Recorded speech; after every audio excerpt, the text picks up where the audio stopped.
Blinkist is the app that helps you become a more well-rounded person by letting you read or listen to an entire nonfiction book in just 15 minutes. You can try it for free and get 25% off a subscription by going to Blinkist.com/David Pakman. So we had a mass shooting yesterday. You might say, David, that's not rare in the United States. Mass shootings are very common, and you would be completely correct. So I guess what I mean is we had a mass shooting yesterday in the United States that rose to a level of getting some national attention on the 4, 5, 6, 7 p.m. news when we were doing a live stream yesterday covering a number of different things. News of this mass shooting at a shopping mall in Boise, Idaho, started to sort of percolate through national media. And we now have more details about it. But as I always do, anytime we talk about a specific mass shooting, I take it as an opportunity to remind you and myself that mass shootings in the United States are very common, and shootings in general, ones that don't count as mass shootings, but just shootings in general, are incredibly common. And in fact, yesterday, there were a number of mass shootings and 57 known shootings that got at least some media coverage. 57 yesterday. And most of us, if we heard about any of them, heard only about the one shooting in Boise, Idaho. So let's start with what happened in Idaho. Police say 2 dead and 4 are injured in this Idaho mall shooting. A suspect is in custody after 2 people were killed and 4 injured, including a police officer, in a shooting at a shopping mall on Monday. Authorities said officers exchanged gunfire with the suspect. Police on Monday evening said in a news release that the suspect was in critical condition at a hospital. The officer who was hurt was treated and released. As of this morning, we don't know more about the victim's officer or suspect, although I suspect maybe by the time today's show is published, more will be known. The mall was secured by Monday evening. It would remain closed for now. Boise Police Chief Ryan Lee said the shooting was reported around 1:50 p.m. Monday. That's, a couple. I don't remember if Idaho is on Mountain or Pacific time, but that would make it 3:50 or 4:50 on the East Coast, including a report that one person was shot and down at that time. When officers arrived, they spotted someone matching the description of the suspect. There was an exchange of gunfire. Last night, the police chief said we can't really comment more. I don't know that there's much more to say about this particular shooting. So where does that get us? Well, reminder, the ones that make national news are the tiny minority. So, for example, yesterday, you can go to gunviolencearchive.org and you will see that there were 57 different shootings with specific reporting, meaning we have incident information and we have at least a news source. And you could just go through and look. Oh, in Elgin, Illinois, there was a shooting with 1 killed and 2 injured. In DeBall, Texas, there were 2 people injured. And you just go through and it's pages and pages. 3 people injured in Charlotte, North Carolina at a shooting. 1 killed, 1 injured in Kansas City, Kansas. It's all over the country. And it's pages and pages and 57 different shootings yesterday with specific reporting. You can pick any of these. I don't know, Memphis, Tennessee, and look at a source. Parents rally in Memphis after shooting sends 3 teens to the hospital. Every single one of these is a story with people and families and friends and communities affected. Every single one. There were 57 yesterday. You go back. I mean, just let's pick another one. Tulsa, Oklahoma, where 1 person was killed. Let's look at that. Deadly shooting investigation at South Tulsa apartment complex. This one was at an apartment complex. Every single one of these is a story. And then you say, well, David, sir, those are not all mass shootings. And you would be right. But then you can actually go and you can look at the mass shootings as well. And yesterday there were 3. The Boise, Idaho mass shooting is 1, where 2 people were killed and 6 injured. In Memphis, Tennessee, there was a mass shooting with 4 people injured. And then in Winston-Salem, North Carolina, Winston, I hope I pronounced that right. Winston-Salem, North Carolina, 1 person killed and 3 people injured. Every single day, you can find dozens and then usually 3 to a handful of mass shootings. And we have so many people who, there's just no way to prevent it. It's crazy. We really can't do anything. And yet, this is the country at our level of development and our level of wealth. Okay, I know people will say, David, look at Liberia. Okay, I don't know. That's really a comparison to the United States in many, many different ways. But there's people who say we just can't figure out what to do. There's really no way to prevent this. And yet it's really only happening here. The unique combination of widespread availability of guns, very lax gun safety regulations, and this is the X factor. Remember, this fetishizing of gun culture, seeing guns as a way to solve interpersonal problems, and lack of access to or stigmatization of mental health care. It's all of these different things. It's sort of like a horrible combination in the United States of a cultural aspect, some economic aspects, and public health aspects all coming together. Really, really horrifying. But that's the latest. 1 shooting that made the news. There were 3 mass shootings yesterday and 57 shootings that we know of based on at least some reporting. Joe Biden is apparently standing firm and saying, no, Donald Trump, I am not going to exert executive privilege over documents that you don't want made public or made available to investigators because they relate to your possible wrongdoing leading up to and on January 6, 2021, the day of the Trump riots. This is, again, what we'll see if he stands firm indefinitely. But for now, Joe Biden is saying no. CNN was the first to report the Biden White House is again rejecting more executive privilege claims by Donald Trump, reported on by Caitlin Collins and Paul LeBlanc, or LeBlanc, could be either. President Joe Biden has once again refused to assert executive privilege over more documents that former President Donald Trump has sought to keep out of the hands of the committee investigating the January 6th attack on the U.S. Capitol. According to a letter obtained by CNN, White House counsel Dana Remus informed National Archivist David Ferriero on Monday that Biden would not assert privilege over additional materials that Trump requested remain secret as a matter of executive privilege. Trump is going bonkers trying to keep this stuff private. As the article says, Trump already filed a lawsuit to stop the National Archives, the custodian of his administration's White House records, from giving documents to Congress that he believes are privileged, and the latest documents will likely become part of the lawsuit. The National Archives is set to begin turning over records to the House on November 12, unless Trump gets a court order. That's a couple weeks from now. Remus wrote, President Biden has considered the former president's assertion, and I have engaged in consultations with the Office of Legal Counsel at the Department of Justice. President Biden has determined that an assertion of executive privilege is not in the best interests of the United States and thus, therefore, is not justified as to the documents provided to the White House on September 16 and September 23. Accordingly, President Biden does not uphold the former president's assertion of executive privilege. This is sort of like trying to use your employee discount after you no longer work at the company. It's just not up to Trump at this point in time. And Trump really, really doesn't like that. He wants it to be up to him. He wants to be able to shield these documents. Now, a couple of important notes. One, this has sort of been like par for the course with Trump. Is this how an innocent person behaves? Is this how an innocent person behaves? That's a regular question we've asked with the former Trump administration. Number 2, executive privilege and classified are not the same thing.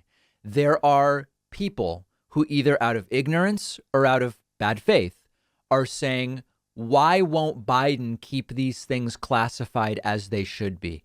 It's irresponsible for Biden to declassify. No.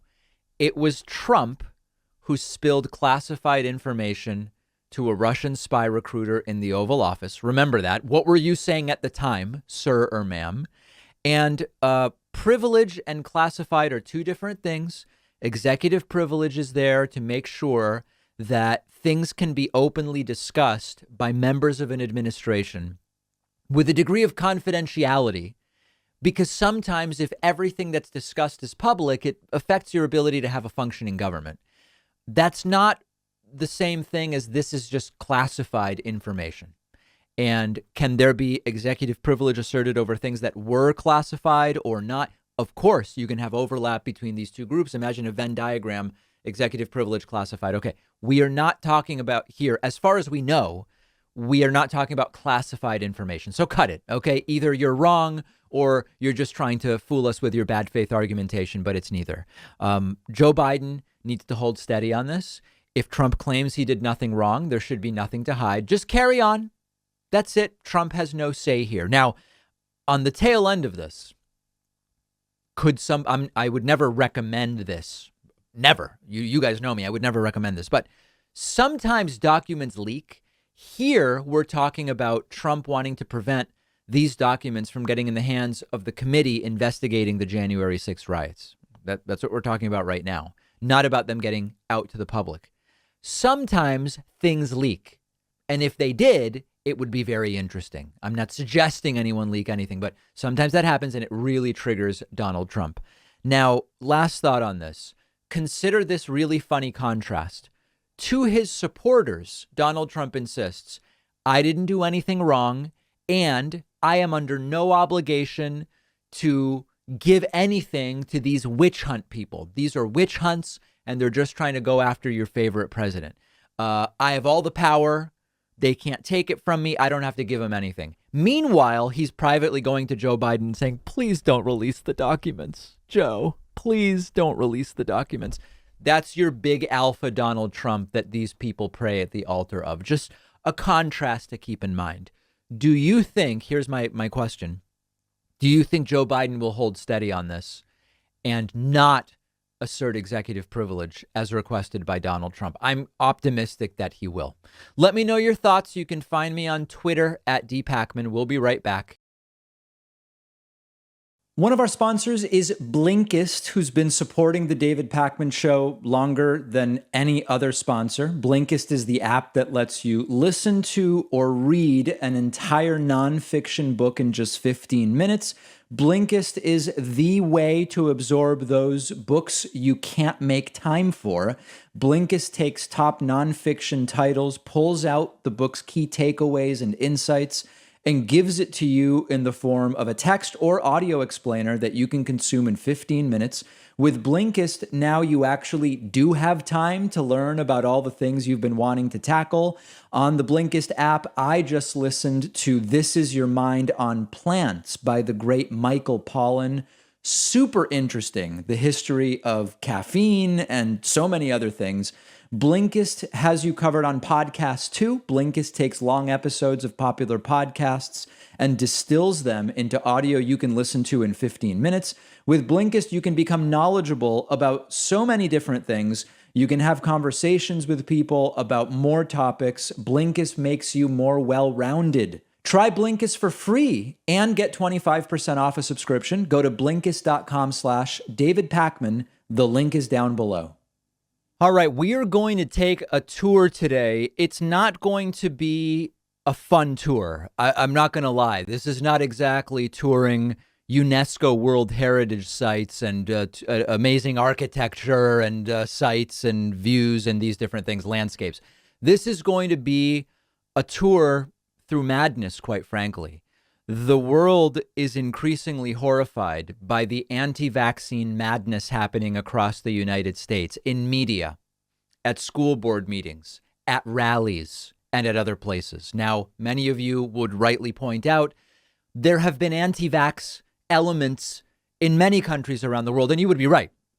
But the combination of the United States being one of the countries that first had access to as many vaccines as we could possibly want, and being one of the largest and most powerful countries in the world, combined with the degree of wide-ranging anti-vaxxerist insanity, is getting a lot of negative attention for us. It's humiliating. It's embarrassing that this is what the United States is being known for. So let's start the tour. First, there was an anti-vaccine mandate march in New York City. And these are anecdotes. We're just dropping in. Here's one guy who says that the mandates are Orwellian and like Nazi Germany, which is, remember, we did our story last week. Anti-vaxxerism and COVID conspiracies push people towards anti-Semitism. One element of that is the trivialization of the Holocaust, because vaccine requirements that you can test out of, or like if you want to work here, you should go and get a vaccine. Otherwise, you're going to have to test or leave. That's not what the Nazis were doing to the Jews. OK, very, very different. To say we do not comply to what's going on with these mandates. You know, this stuff is Orwellian. It's totally Nazi Germany type stuff. And so, we're just done with it. Right. It is not Orwellian, and it is not Nazi Germany type stuff. It's just not. This same guy was, again, we don't know who this guy is. Just it doesn't matter is the point. This is a random anti-vaccine activist who's been infected with this stuff. Of course, connected all of it to the Democratic Party and said, this is all about what the Dems want, make you weak, make you dependent, destroy the country. This is a widespread narrative among the right. Take a look. The Democrat platform is founded on this garbage. It's founded on destruction. It's founded on making us weak, making us dependent, making us, just destroying our country. Right. So the destruction of the country narrative, make you weak, make you dependent on the government, likening to Nazi Germany, which is a trivialization of the Holocaust. It's checking all the boxes. And most of the world and more than half of the United States sees this and says, do these people not realize how humiliating and embarrassing this is? This is absolutely wild. Then, just going to something totally different, here's Naomi Wolf. Naomi Wolf is off the deep end. I don't know how many of you are familiar with Naomi Wolf. When I was in college, there would be many classes where we would see clips of communications courses. We would see clips of Naomi Wolf making interesting critiques and analyses. She seems completely off the deep end. And she says the only people ever subjected to mandatory vaccinations were slaves. What, Naomi? Yeah, that's what she says. Coercing people to have a vaccination. We've never had that in the United States in our entire history, unless you were an enslaved person. Now, that's not true. I have no idea where Naomi Wolf gets that idea. But right now, all 50 states plus DC mandate immunization for a number of conditions to go to public schools, diphtheria, tetanus, pertussis, polio, measles. There's a long history of vaccine requirements. Some of these things are so stupid that you don't even really know what they mean because it's so obviously untrue. But now Naomi Wolf is being held up as some kind of oracle by some on the right, people who, by the way, would never listen to Naomi Wolf ever before. Very, very strange. Then we go to a California high school teacher. This is now going to the school board part. So we've done rally, anti-vax rally. We then did right-wing media. That was like the War Room or, one of those Real America's Voice, the thing Steve Bannon's on, and we heard from Naomi Wolf. Now we're going to school board. Here's a California high school teacher who says he will fight the mandate no matter what happens. He might lose his job because he answers to God and his wife. Now, his wife may be anti-vax. I have no reason to believe that if God exists, God is anti-vax. I'm still not really aware of any religion that's just flat out no vaccines. Let's take a listen to this guy. I'm willing to fight this mandate for my family and my community. If it means I lose my job, I'll be able to sleep at night knowing I stood up for freedom, and I'm certain that history will say that I'm on the right side of science as well. I only answer to God, my wife, not the government.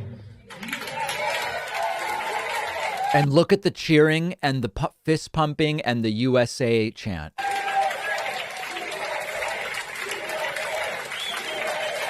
It's actually hard to think of anything more anti-American than what that guy is doing. I mean, truly, truly.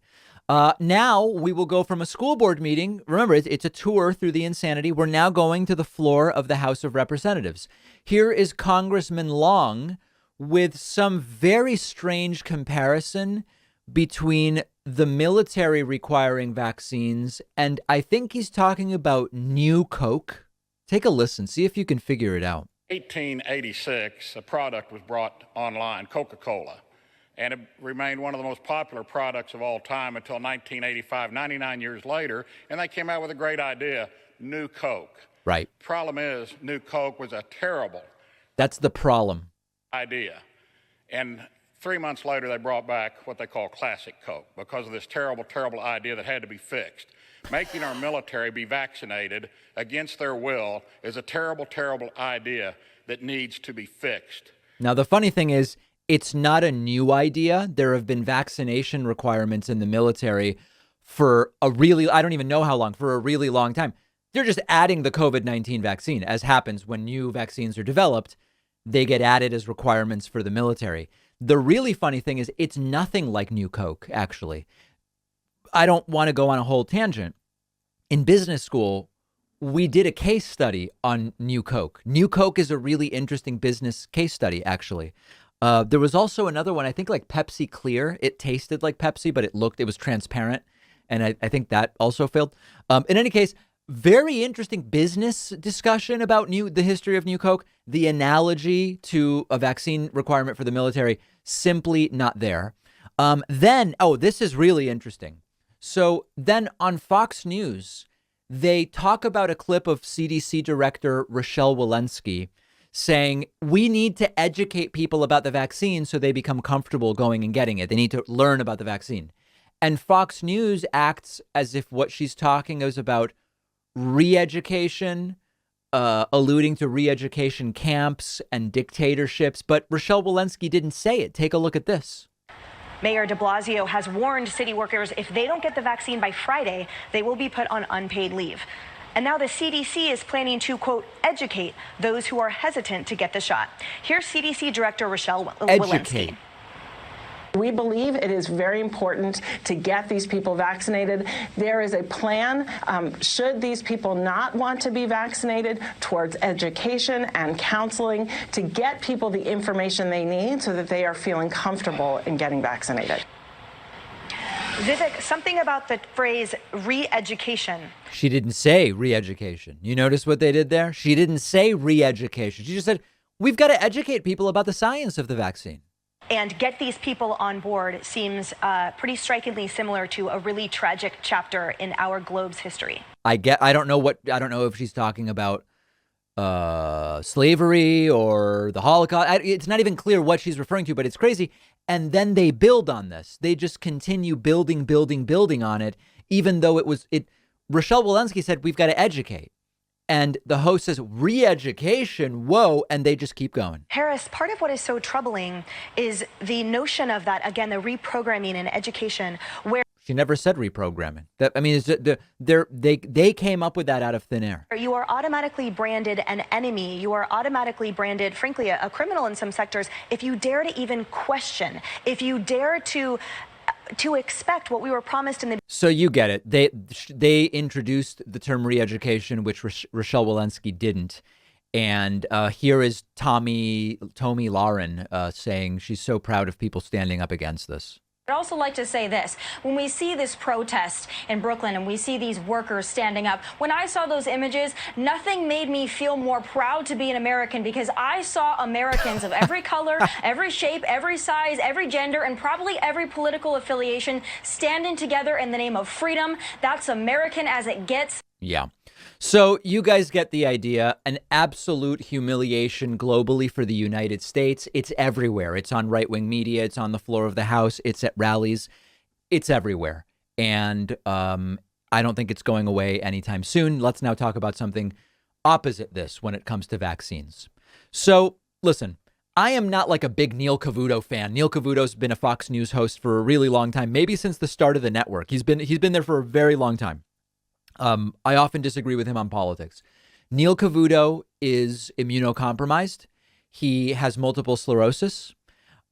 He has had heart surgery. He is vaccinated. And Neil Cavuto on Fox News is saying, get vaccinated.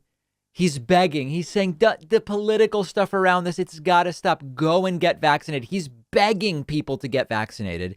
And he's being ignored by his entire network of evening hosts, including Tucker Carlson and Laura Ingraham, the Fox and Friends people. It's like he's shouting into a void.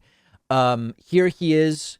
I mean, I'll just play the clip, and it's a lone voice on Fox News. Take a listen to this. I feel very strongly, and I know we live in this hyper, politicized age, that people get vaccinated. I know, a lot of people say that's a private decision. I get that. I appreciate that. But I'd like to urge people of all sorts, please get vaccinated. Yeah, he's saying it's a private decision, and the decision that would make most sense for you to make is to go and get vaccinated, which is perfectly reasonable and in line with this freedom ideology.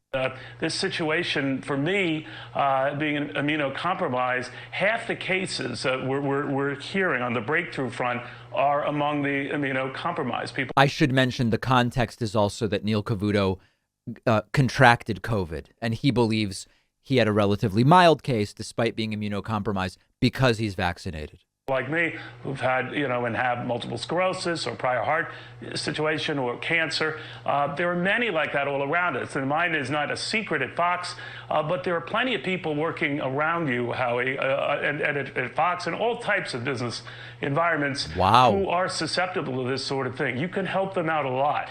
If whatever your views on mandates, and I get that, no one likes to be ordered to, but in the end, if you can get vaccinated and think of someone else and think of what that could mean to them, and their survivability from something like this, will all be better off. This is eminently reasonable. Who can disagree with any word of what Neil Cavuto is saying? But the context is Fox News, and he's screaming into a void. Here's one more clip. And he's saying, toss the politics around this, please. We've lost 5 million globally to this. We've lost nearly 800,000 in the U.S. Take the political speaking points and toss them. For now, I'm begging you, toss them and think of what's good, not only for yourself, but for those around you. If you don't want to do it for yourself, if you think it's a pain in the ass, I get that. Right. But think of others around you. I dare say people who experience this or seen loved ones who've been affected by this or heaven forbid die from this are not judging the wisdom of mandates. They're wishing they got vaccinated, and they didn't. Right. Neil Cavuto quite literally begging, saying, I'm begging you, supplicating Neil Cavuto. And he's on Fox News, and they're ridiculing the mask mandates. They're attacking the mask mandates. They're talking about authoritarian, all this crazy stuff. Neil Cavuto's right. We don't have to agree with him on everything, but on this issue, he is the most sensible voice on Fox News. Now, remember, when Trump was president, Brian Kilmeade was doing interviews with Trump. I just reviewed one where they were both just talking about how great the vaccines are. Everybody should get them, because at the time it was, wow, thank you, President Trump, for making the vaccine. Times have changed. And now we're down to Neil Cavuto. We'll have more coverage of this insanity on the David Pakman Show Instagram. Find it at David Pakman Show on Instagram. We'll be right back. Don't forget that the best way to support the David Pakman Show is by becoming a member, which gives you access to the daily bonus show, the regular show with no commercials. You also get access to our entire archive of every episode dating back a really long time, and plenty of other awesome membership perks. Go to joinpakman.com and use the coupon code BETTER21 for a huge discount. Joinpakman.com. I'm really glad to see that more and more Fox News hosts are being confronted with the hypocrisy of their going completely crazy about the vaccine mandates that are being put in place by various companies, while not mentioning that Fox News itself actually has a stricter mandate than that which most companies have and that which was proposed by Joe Biden for companies of 100 or more employees. So yesterday we had this clip from Fox and Friends where they completely unbelievably said, we don't have a mandate, we have a protocol. We looked at the definition of the word mandate, we looked at the definition of the word protocol, and we determined they have both. It's the same thing. It's a distinction without a difference. It's a difference without a distinction. Whatever word or phrase you want to apply to it, it was BS and it was not believable. Today, we're going to go and look at another one of these confrontations, and this one is with Tucker Carlson. Now, this one's really interesting because Tucker Carlson has been one of the most sort of prominent purveyors of the attacks on vaccine requirements, even saying the vaccines don't even really seem to work and the vaccines might have killed thousands of people and all these different things. Media Matters has a great article on this. Fox personalities trying to distance themselves from Fox's vaccine mandate, even though Fox News's requirements for unvaccinated workers are stricter than those recommended by the Biden administration. Network hosts continue to attack vaccination policies and compliance protocols. Fox personalities and guests have insisted the mandates and testing requirements are akin to Jim Crow laws, apartheid, eugenics, forced sterilization, and discrimination against those affected by HIV/AIDS. The Biden administration policies Fox has spent months demonizing require companies with 100 or more employees to ensure that staff is vaccinated or test weekly.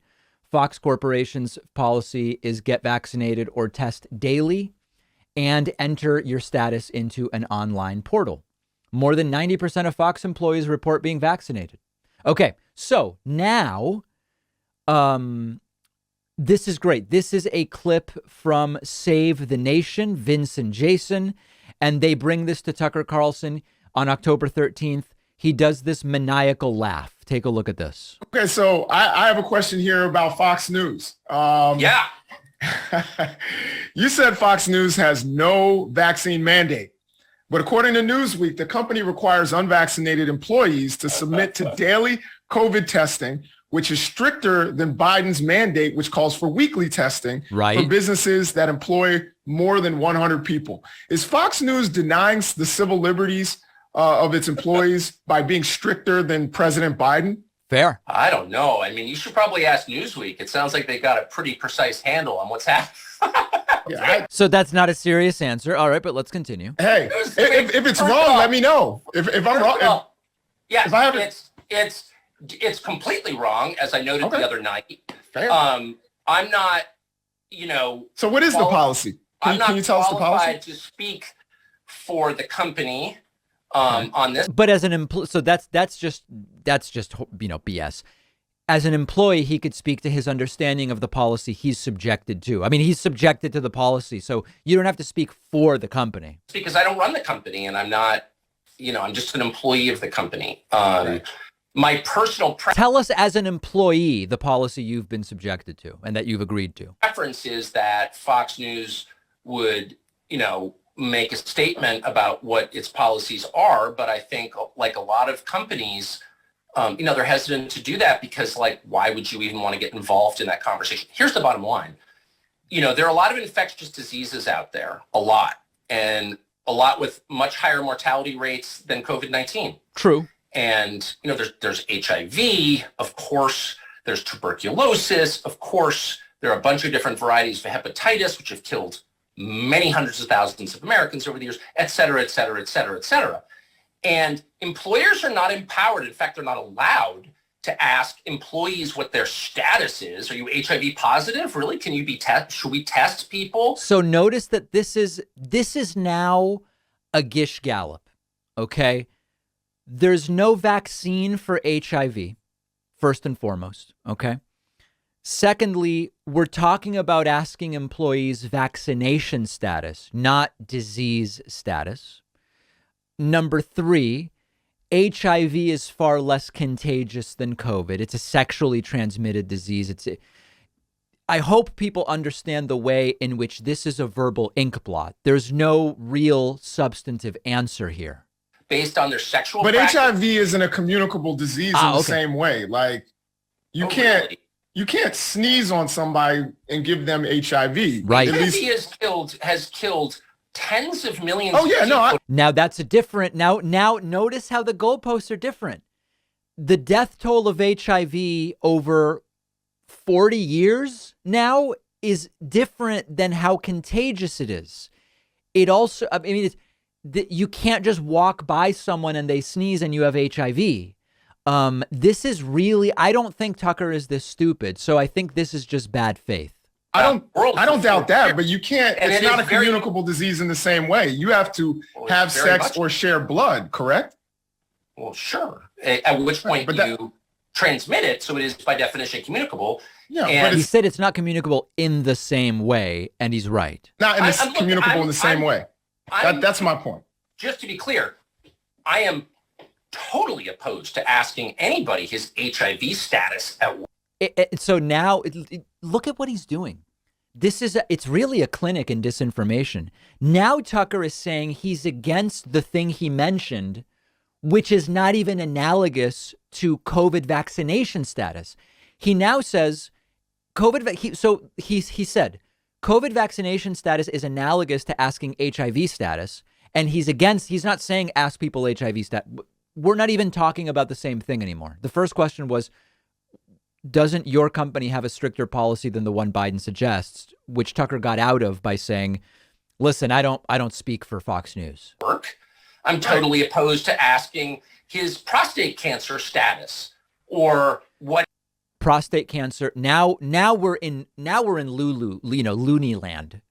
With prostate cancer, HIV is communicable through sexual contact, sexual fluids, blood.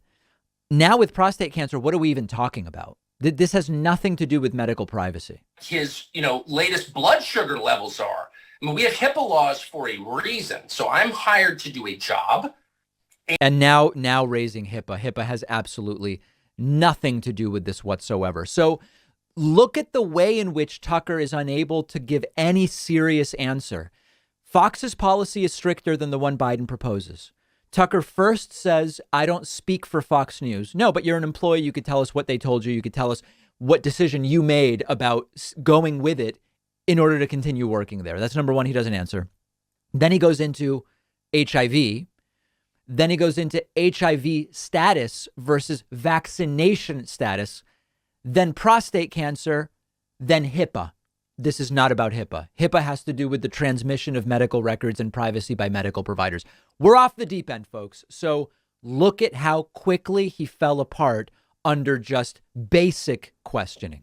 Okay, I'm not going to spend a ton of time on this, but I did want to briefly play a clip for you that has gone completely viral. Some of you might remember the film Passion of the Christ. I didn't see the film.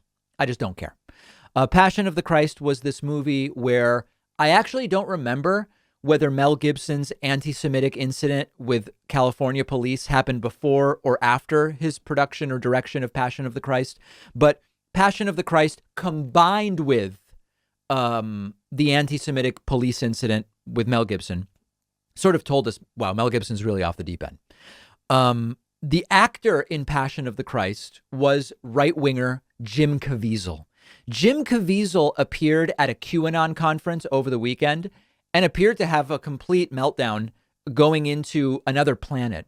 Jim Caviezel emulates Braveheart's speech to cheering crowd at QAnon convention, reports Newsweek. The Passion of the Christ star, Jim Caviezel, evoked Mel Gibson's famous battle cry from the movie Braveheart during a speech at a QAnon convention in Las Vegas, Nevada. Caviezel, 53, made reference to the 1995 film during a speech at the For God and Country Patriot Double Down convention. Doesn't that sound like a fun, family-friendly event? The actor repeated word for word the famous battle cry William Wallace gave to Scottish soldiers ahead of their do-or-die battle against the English. He then added, "We must fight for authentic freedom." It underpinned a speech that mentioned child sex trafficking, an issue at the core of QAnon conspiracies, as well as a fight against Satan and liberal values. Let's take a look at the video. I would get the kids out of the room for this one. Here's Jim Caviezel appearing to lose his mind. Will you fight This man says no, we'll run and we'll live. Yep, fighting you may die. Run and you'll live. For at least a while. And dying in your beds many years from now, would you have been willing to trade all the years from this day to that for one chance? This is a very sick person. Just one chance to come back here and tell our enemies that you can take our lives, that you can never take our freedom. Every man dies. Not every man truly lives. You. We must fight for that authentic freedom. Is he also doing like a slight Scottish accent on top of like, this is crazy. And live, my friends. By God, we must live. And with the Holy Spirit as your shield and Christ as your sword, may you join Saint Michael and all the angels in defending God and sending Lucifer and his henchmen straight right back to hell where they belong.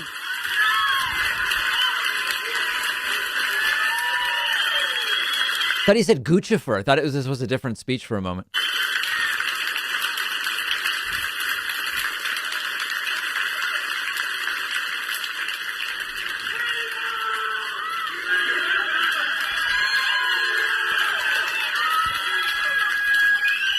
Reminder, this is the For God and Country Patriot Double Down Q event in Vegas this weekend. We are headed into the storm of all storms. Yes. This storm is upon us.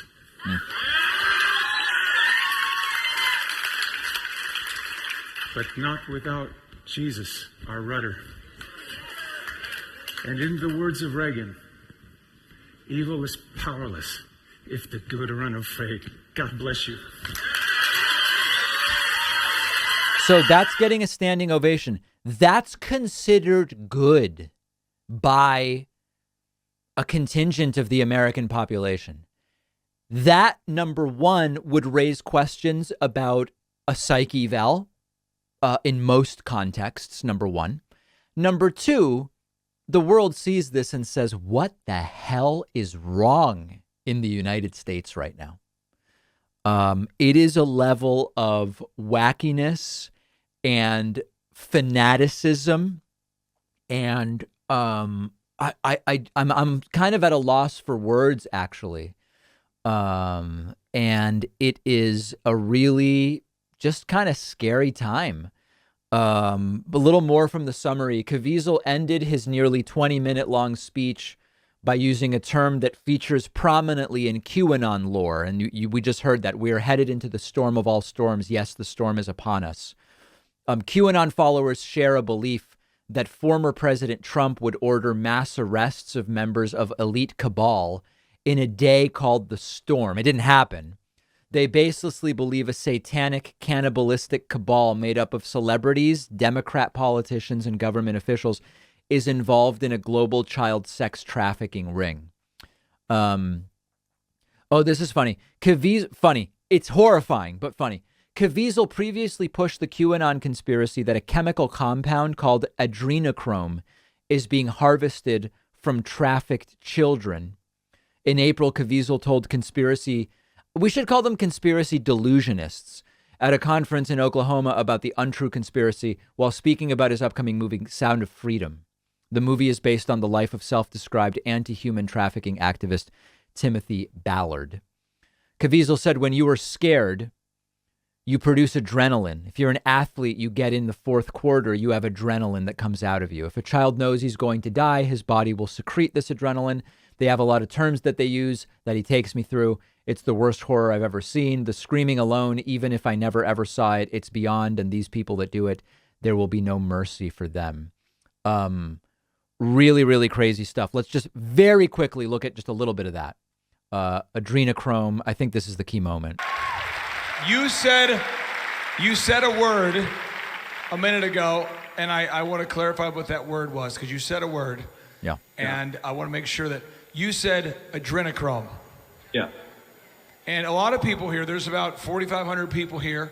There's about 500,000 people streaming online. Sure. We're having some cyber attacks. That feed's been going on and off. It's a cyber. But you said that word, and by a show of hands, who's heard that word before in this building?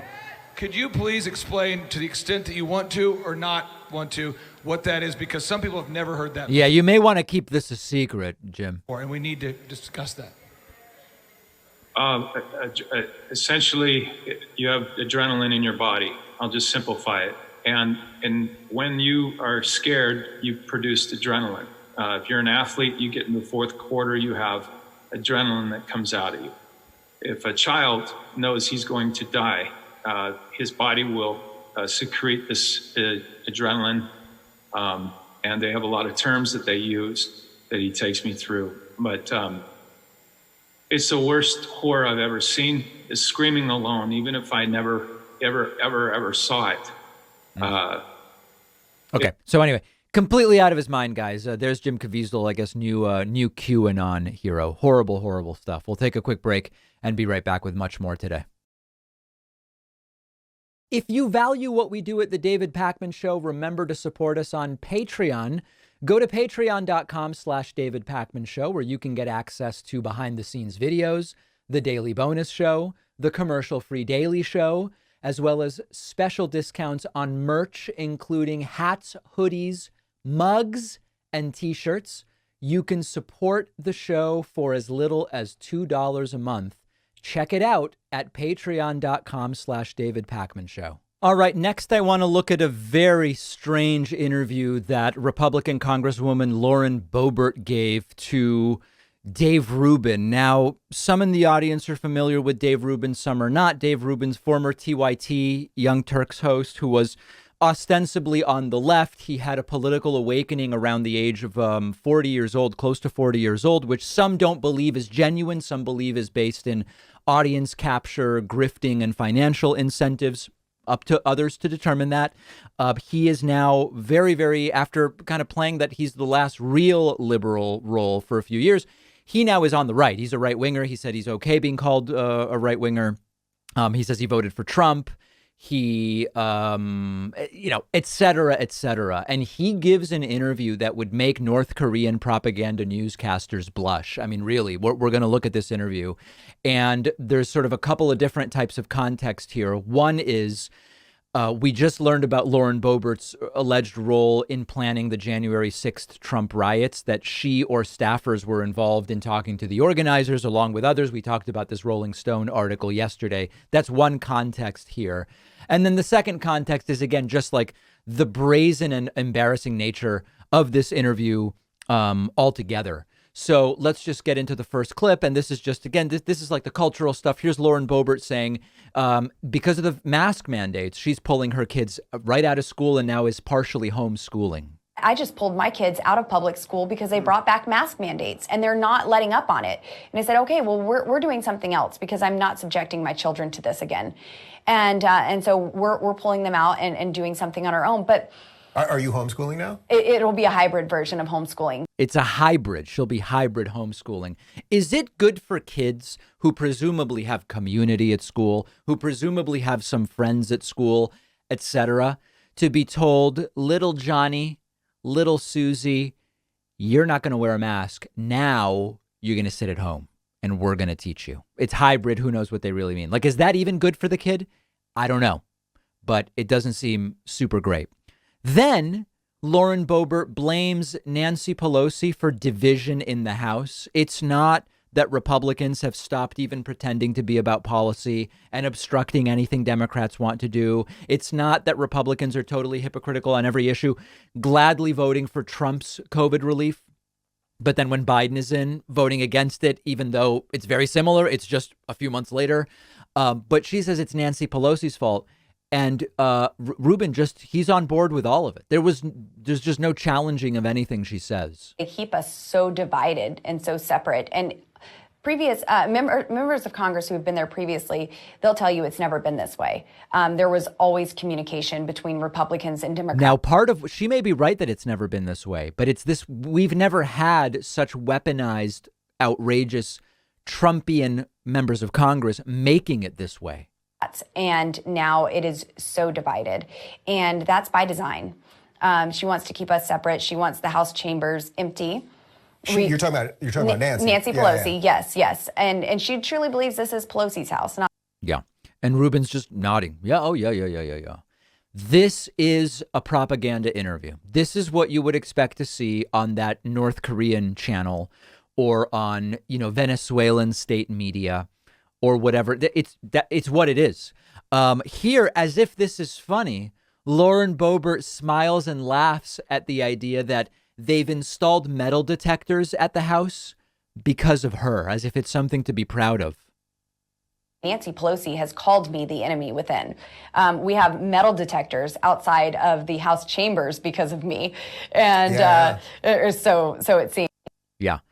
If your employer has had to institute security measures as a result of your actions, it's not something I'd be cheering about. Imagine remember my Circuit City days that I've talked about so nostalgically on the program. Imagine if when I worked at Circuit City installed metal detectors that employees had to go through because of me, because of something I did, and then I bragged about it. That's what she's doing. That's how outrageous this has gotten. And then they get into, I guess, what you would call something more substantive, even though it's not substantive because Rubin doesn't even question it. Lauren Boebert says her objection to the Electoral College results being counted was that it violated the Constitution. And Rubin's just nodding.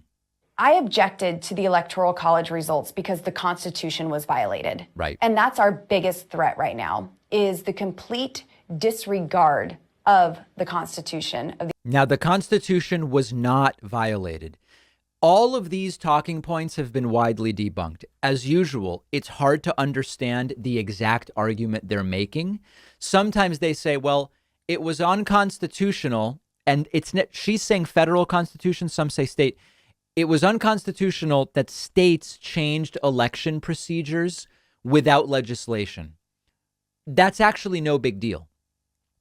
Rebecca Greene, an election law professor at the College of William and Mary, said, it is often the case that there are gaps in election statutes that state and local election officials routinely fill according to their authority. So to say that all decisions about how elections are run must emanate from the legislature is not consistent with delegated authority to state election officials. It's a lie that it's unacceptable to change election rules without legislation in states. They're repeating it, but it's just not true.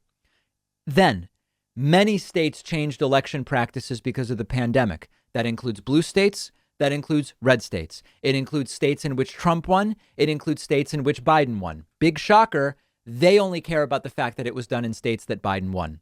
So North Dakota, red state, Trump won, changed voting rules due to the pandemic. You don't hear a peep out of these people. Arkansas, or Arkansas, as some used to say. Arkansas, red state, Trump won, changed election rules due to the pandemic. They'd never mentioned Arkansas. Texas, they all made changes in this way on the basis of the pandemic. Trump won all three. Republicans don't say a word about it. This stuff makes us look like a joke. This woman is one of 435 members of Congress. We are a global laughingstock because of people like her.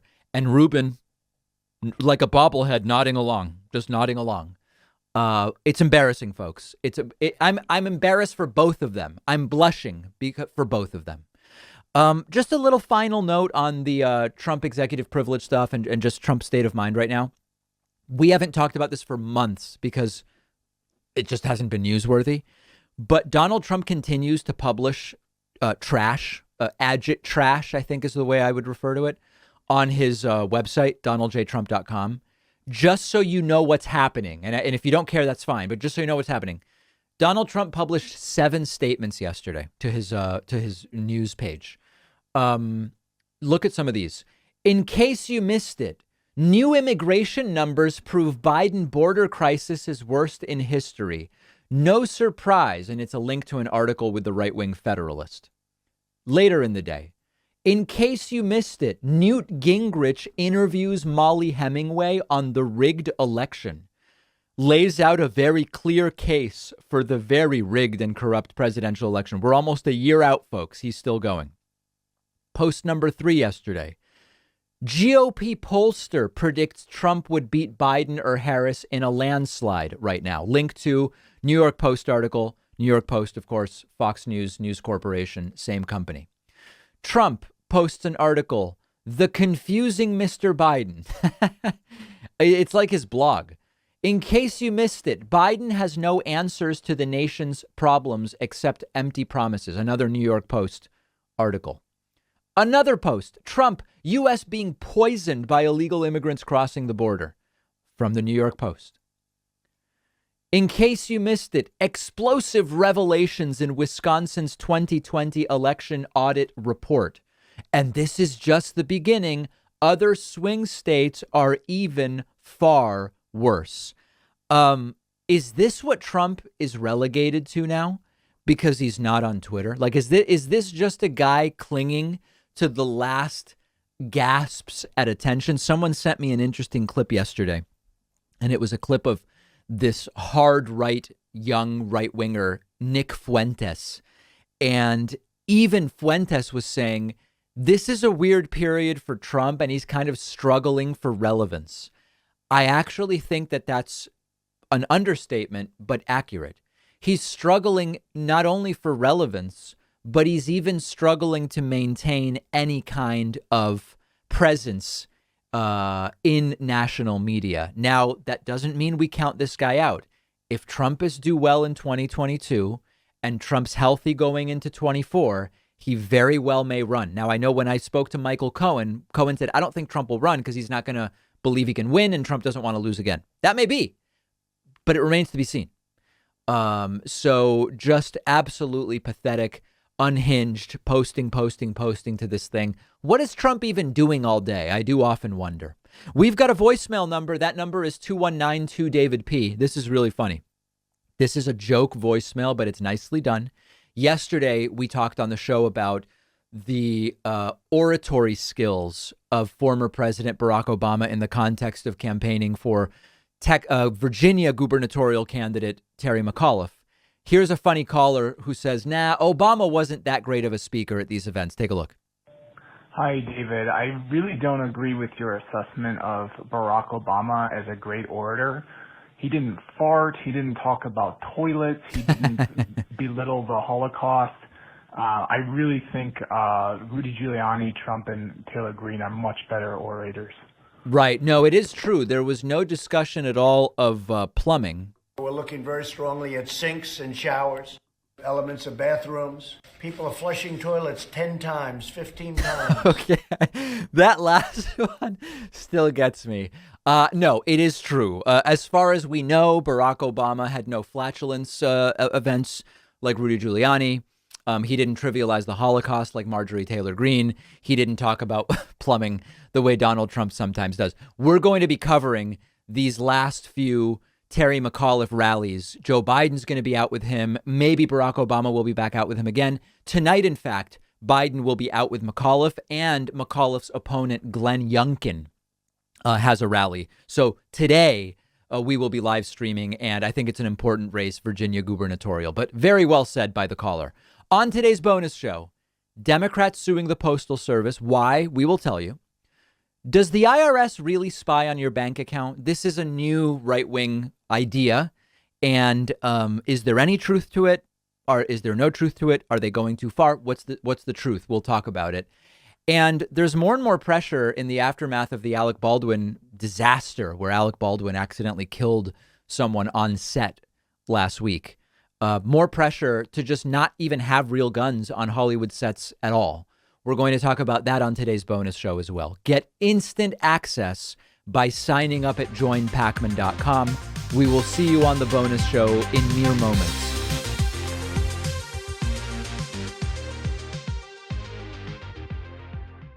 Thanks a lot for watching today's show. I just want to take a second to tell you about today's sponsors. Blinkist is the app that helps you become a more well-rounded person by letting you read or listen to an entire nonfiction book in just 15 minutes.